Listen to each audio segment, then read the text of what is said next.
Competitive gravel bikes are evolving very quickly, but it seems like the only thing we care about with new models is how wide the maximum tire clearance is, without realizing that increasing tire clearance often brings other problems to this type of bike. This new generation BMC KAIUS is a clear example of how engineers can find simple solutions to complex problems that are often imperceptible even to our eyes. We're giving this rocket a full review, but first please subscribe.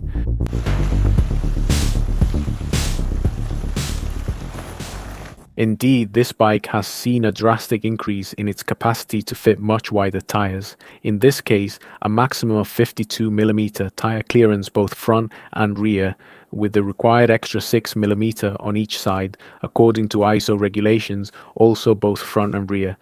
The maximum tire clearance, which is very wide, is important for two reasons. The first is obvious, to be able to fit a wider tire. Therefore, you can use lower pressures and achieve better absorption of bumps and irregularities in the terrain. In addition to better traction on the rear wheel, there's also this trend in the United States of even fitting very wide mountain bike tires. On paper, they claim to have lower rolling resistance than gravel tires. Anyway, for me, the second issue is the most important of all. Even if you use 40mm or 45mm tires, having plenty of space between the wheel and the bike frame or the fork on rainy days with a lot of mud, it's super important. Because in the end, you'll be able to clear everything out and make sure the bike doesn't get clogged or blocked on the trail. Now then, what happens when we increase the maximum tire clearance? Well, there are other factors, other measurements of the bike that get affected, like the ability to use a single chainring up to a certain size, whether or not you can install a double chainring, the chain line, the Q factor, and so on, etc., etc.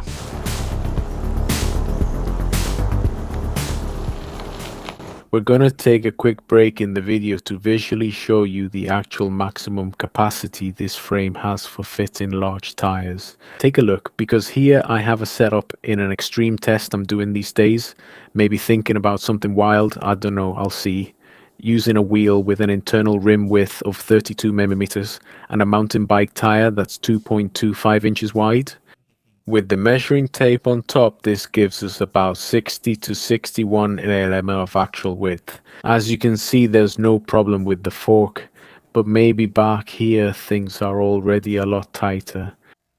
I want to emphasize and make a very clear important disclaimer that I'm doing this first to test it. I can do it, I test bikes. This bike is lent to me to push it to the limit, whatever it takes. But above all, I'm doing this so that you can have a visual reference of how far you can go. Now, any brand, not just BMC, if they're telling you that the maximum tire width is 45, 50, 52mm, they're basically also telling you not to go beyond that. Because if anything happens to the frame, it gets damaged. Imagine in this part here where there's so little space, a stone gets in and the carbon breaks. For example, I don't think any brand would honor the warranty, because you're really taking the product way beyond the official guidelines of the brand itself. So I don't recommend you try this at home, but I'm showing you just how far it's possible to go.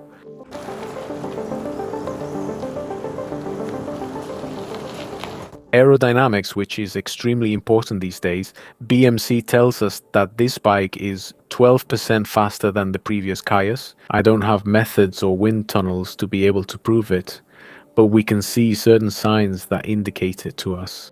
In this frame kit, the bike has clearly been optimized and most likely BMC. What they've done is apply all the knowledge from the Team Machine R, which is the aero road bike, even in the Time Machine MPC. The time trial expertise that the Swiss brand has, well, a lot of that knowledge seems to have ended up here. To begin with, we have the fork crown area, which is very wide, forcing all the airflow to pass along the sides of the wheel. The carbon cockpit is exactly the same as the one used on the Team Machine R, which is the aero bike. The characteristic BMC D-shaped seat post, you can also see all that shaping work, the very profiled down tube, even the head tube. Well, you can clearly see that this bike is really designed to fight against the wind.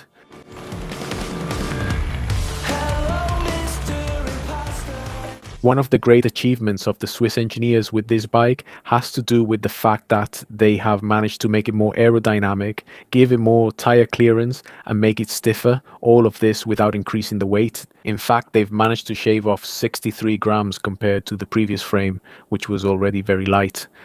In our workshop, this bike in size 51 obviously already painted with the bike computer mount, with the bottle cages, which by the way come standard, with tubeless fluid. Let's say with everything you need to get the bike ready to ride, but without pedals. Everyone can install their own since they're sold without pedals. Well, this is the weight it showed us on the scale.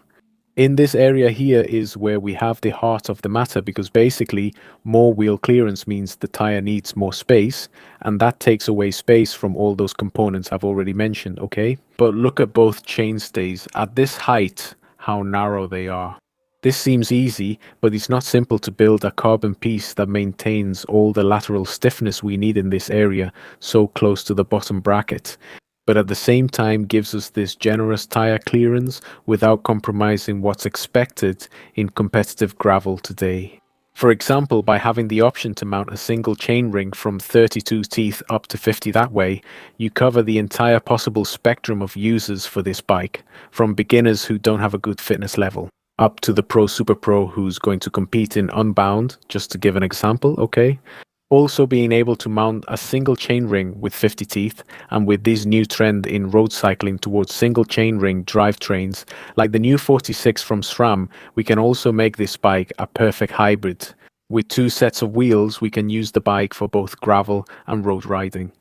Second point here, we had to eliminate the possibility of using a double chainring, but is an acceptable loss. Because nowadays, as I was saying, with the new SRAM drivetrains, the truth is that almost no one is using a single chainring, double chainring, on competitive gravel bikes. And on the other hand, both the chainline and the Q factor have increased, it's true, compared to Generation 1, but they are still at acceptable levels for what current competitive gravel riding requires. So in this way, the Swiss engineers at BMC have managed to achieve a balance with what current gravel riding is, and this is something that will remain in the market for the next few years.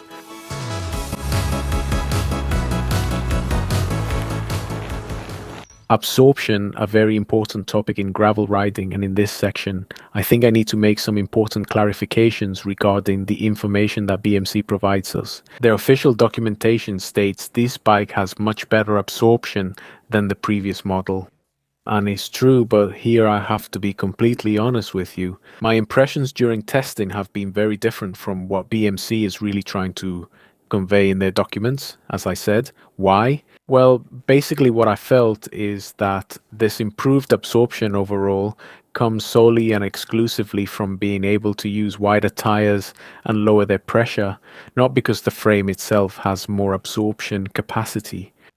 The engineers have probably done an optimal job regarding how much the C-post can flex, how much the bike stays can flex, but is that everything? And with that, when it comes to the frame kit, is still very, very stiff, not just laterally, which is good for us, but especially vertically. This isn't necessarily a bad thing, since I understand that the DNA of the KAIUS is exactly that, an ultra-stiff, very responsive bike, but it doesn't give you that absorption capability that exists in other models, which might be more geared toward adventure and so on. So let it be clear that this is a pretty robust bike. It's a bike that if you run high tire pressures, the tires are going to rattle your fillings, and that the only real cushioning you're going to feel will come precisely from how you manage the pressure and width of both your tires and the rim width, and those always need to be dialed in together.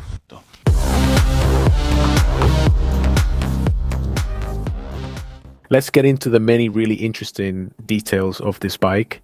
To start, the bottle cages, as I mentioned, come standard. They're the AeroCore, which are installed on all BMC road bikes, and they're perfectly optimized for aerodynamics. And even more importantly for gravel, I'd say the bottle retention is perfect. Last year, I did the Tracker 200 with the previous KAIUS, using the same bottle cages and even with large, fully loaded bottles going downhill at 40 km/h through the mountains. I had no problems at all. No bottle flew out, so that's a very positive point for a gravel bike, since that's usually where they tend to fail. Then we have two mounts, one as you can see with two screws on the top tube right here underneath, so you can carry the typical spare inner tubes, CO2 inflator and so on. Another one on the top for the typical nutrition bag and so on, and an extra one here on the down tube where we could probably mount a third bottle cage if we needed it. This bike lacks internal storage, or a trunk as I call it, because it's designed to be as light as possible. Extra storage would add weight, so don't bother looking for it. Then the chain guard comes pre-installed to prevent chain suck, which is very interesting. Obviously it's compatible with UDH, so we can use both gravel and road drivetrains. The dropouts are invisible from the front, and it comes with the new aero cockpit from the Swiss brand, which beyond its aerodynamic gains and its stunning looks has this part here that's very interesting. And that's because the cables are completely hidden but semi-integrated. So if the mechanic wants to change them or do anything, they'll be able to handle them much more easily, and this will result in lower maintenance costs. And finally, the bike is available in 6 sizes.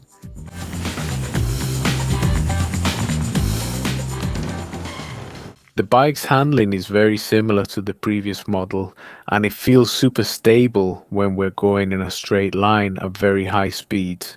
Its weakest point is probably in very tight turns at very low speed when you have to move the handlebars, but well, these are circumstances that practically don't exist in current competitive gravel riding.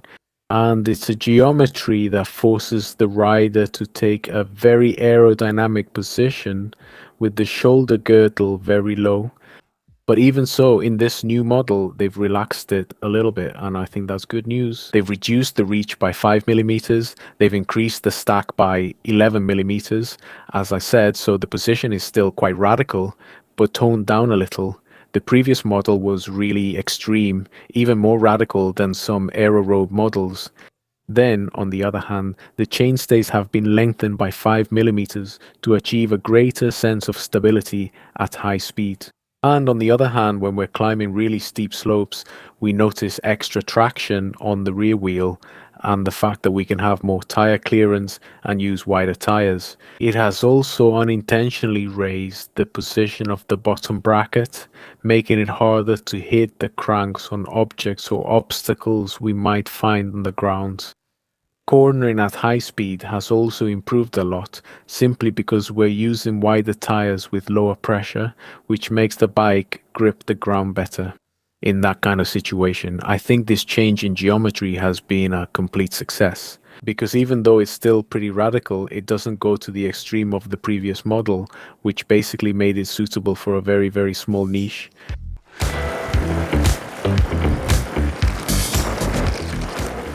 Prices. We're going to have 3 models available, the 3 for €5,500, the 2 for €8,000, and this one you see here, which is the one for €11,000, with the option to get just the frame kit separately for a retail price of €4,500.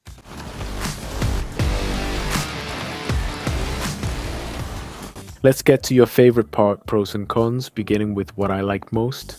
Obviously greater tire clearance. On the other hand, that racing DNA is still there, and also that balance between stiffness, weight and aerodynamics. I don't usually mention this, but regarding the stock wheels performance, some of you might see this awesome machine and think, wow, I put a Sembi on it, they'd be perfect. Yes, I'm not saying you shouldn't, but listen, I've tried them and these wheels are incredible. I totally understand that there are other brands like Trex Bontrager or even Specialized with Roval that really push their marketing. Then the wheels, well, they're okay, but maybe they're not quite up to the level of a high-end bike like this one, right? However, these stock ones, hey BMC, I don't know why they don't promote their own wheel and component brand. Even aesthetically, you can barely see the logos. It's like they don't I don't know, it's like they don't have much pedigree, but I'm sure these wheels perform amazingly well, right? In fact, I'll give you an example. Last year, I had 4 different sets of wheels to use with the previous KAIUS Tracker 200, and in the end, I went with these. I love them. They're wheels that work really well. They might not have the status of others, but they perform very, very well. And finally, regarding the positive aspects, I think that out of all the gravel bikes I've tried, this is probably the one that can be most easily converted into a dual purpose bike.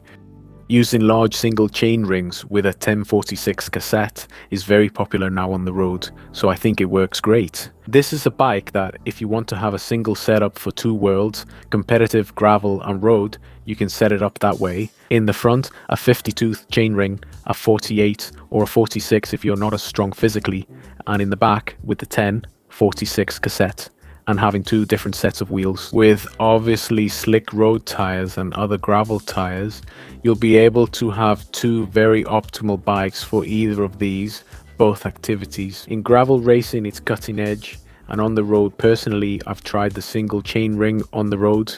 You won't be left behind. On the contrary, you'll be able to stay at the front of the group if you want with this type of bike and that kind of drivetrain. Things I haven't liked as much. Honestly, it's hard to find any faults in terms of technical aspects, construction, or even the performance of this bike. I think that if there's something we can mention, it's the fact that this is a bike designed for a very specific purpose, which is competitive gravel riding, and honestly, anything that isn't related to performance, you won't find on this bike. I mentioned the storage compartment. There isn't one here. Some prefer carrying items inside, but this design prioritizes weight, right? And in that sense, rather than something against it specifically, is more of a warning to say, buy this bike if you're thinking about going as fast as possible, spending a lot of hours on it, and putting a race number on it for competitive gravel. If not, this really isn't your bike.